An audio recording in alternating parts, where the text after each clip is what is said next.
Viewpoint on Mormonism, the program that examines the teachings of the Church of Jesus Christ of Latter-day Saints from a biblical perspective. Viewpoint on Mormonism is sponsored by Mormonism Research Ministry. Since 1979, Mormonism Research Ministry has been dedicated to equipping the body of Christ with answers regarding the Christian faith in a manner that expresses gentleness and respect. And now, your host for today's Viewpoint on Mormonism. Welcome to this edition of Viewpoint on Mormonism. I'm your host, Bill McKeever, founder and director of Mormonism Research Ministry. And with me today is Eric Johnson, my colleague at MRM. We are continuing our look at the Journal of Discourses, 26 volumes of sermons given by various leaders, primarily Brigham Young, during the latter part of the 19th century. And there's one thing that I've noticed, Eric, and this is a strange phenomenon. When I talk to ex-Mormons, I find that many of them have horrible stories of how they are treated by the members that they left behind in the Mormon Church. This not only includes friends that they had in the local ward, but even family members. And I could never figure out, why do Mormons treat ex-Mormons that way? You would think that if the individual has left the Mormon Church and in the Mormon eyes have sacrificed any hope of eternal life, that they would feel more sorry for them, more pity for them. But that's not usually the case. Most of the time we find that there's a lot of anger that is generated against the person who leaves. Now, if the person left the church, and let's say that they got actively involved in ministry like MRM, I can kind of understand that, because then they would look at it as, well, you're a traitor and you're fighting against the church, okay? But a lot of these people, they just kind of silently leave because they no longer believe it to be true. And even though they don't say anything publicly, they merely express their doubts to some friends and family, they're often treated very badly. If I only heard this once in a while, you could say, oh, it's an anomaly. But we hear it all the time. You've heard it, I've heard it, and such. Well, when we look at the Journal of Discourses, it really becomes no surprise why a lot of modern Latter-day Saints probably hold to that kind of attitude, because that was exactly the attitude that many of the leaders in the 19th century had towards those who left the Mormon Church. They had some horrible things to say about those who left the church.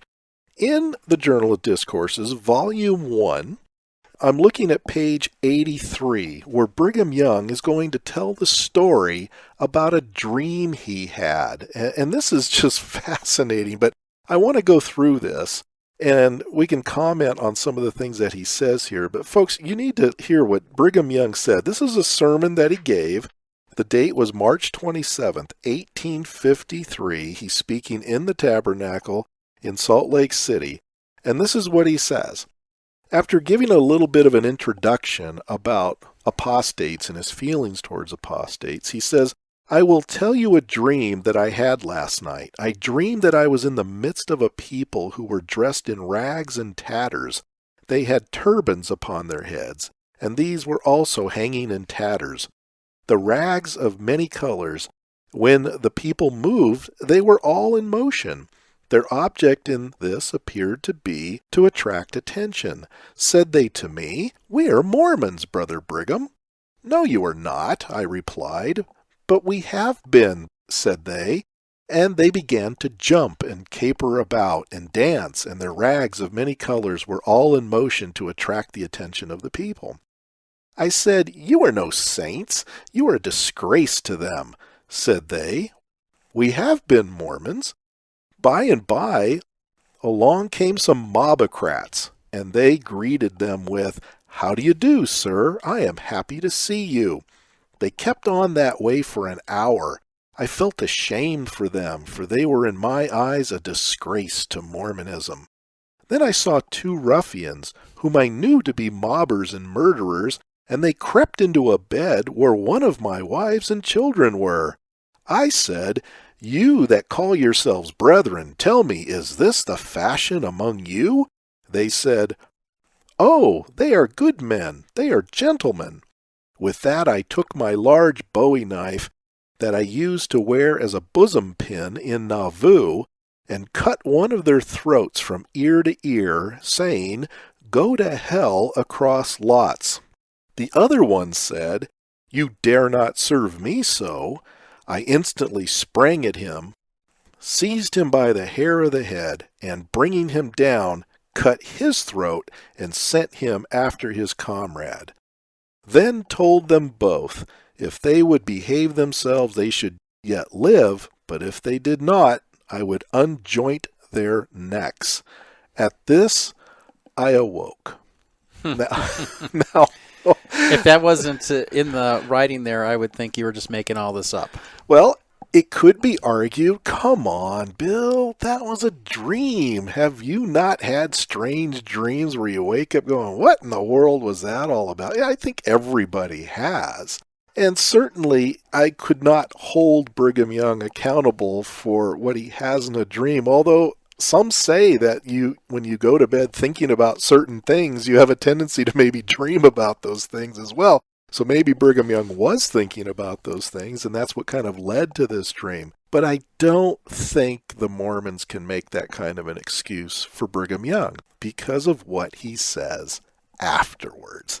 He says, "At this I awoke." He goes on to say, "I say, rather than that apostates should flourish here, I will unsheath my bowie knife and conquer or die." And then it says in the brackets here, because sometimes in the Journal of Discourses, it tells you how the crowd is reacting to the sermon that is being preached. And this is one of those cases. In the brackets, it says, "Great commotion in the congregation, and a simultaneous burst of feeling, assenting to the declaration." So he's ramping up the crowd here. He's working the crowd. And they are agreeing with Brigham Young on how he would take his bowie knife towards those that have left the church and apostatized. He goes on to say, "Now, you nasty apostates, clear out, or judgment will be put to the line, and righteousness to the plummet." And then in the brackets it says, voices generally, "Go it, go it." And then Brigham Young says, "If you say it is right, raise your hands." And in brackets it says, "All hands up."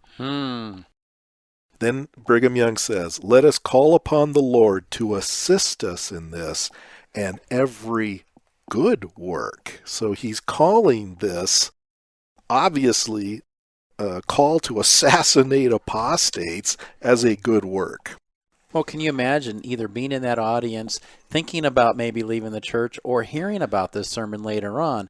Because if a person leaves the Mormon church here in Utah today, there's lots of resources, lots of churches where they can get taken care of and be incorporated into a new body. Hopefully encouraged and helped, yes. But back in those days, there was very, very little, and there was revenge kind of things that happened, and it's like the Old West days, Wild West, where there's nowhere to go. You would have to either get out of town, perhaps, or, I mean, when you hear a sermon like that, you realize this was taken very seriously. Oh, I would think it would be taken very seriously. But the point we're trying to make, folks, is we don't find a lot of sermons in the Journal of Discourses by LDS leaders having a lot of compassion or pity towards those who leave the church. And of course, if you leave the Mormon church, you're considered apostate.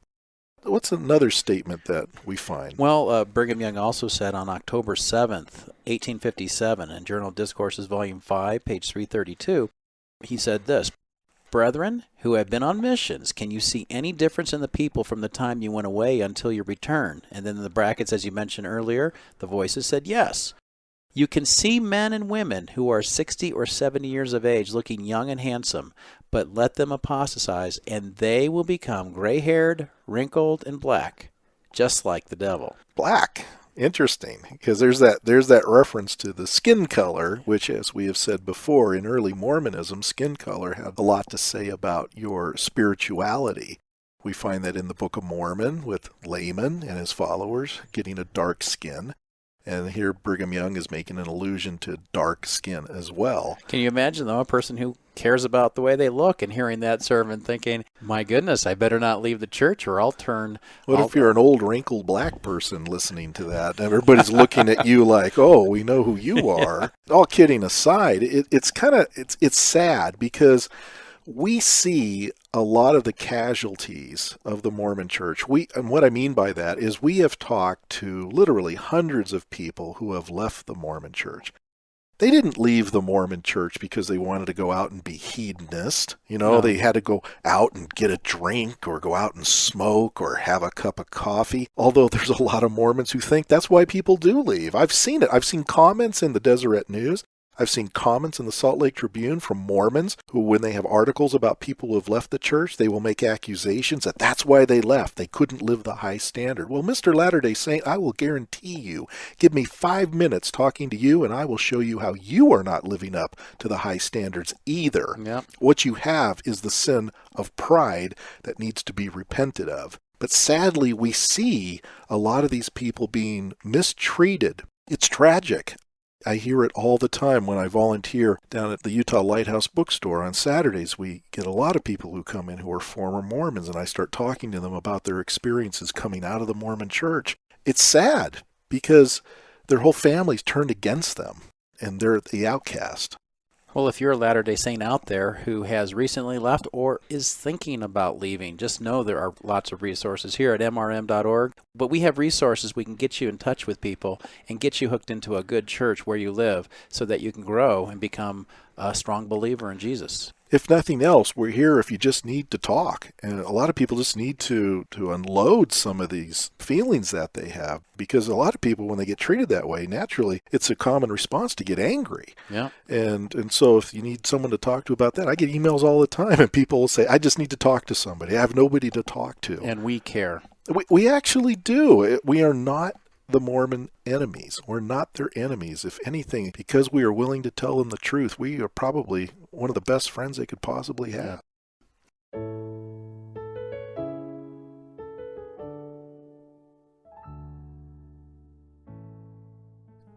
Thank you.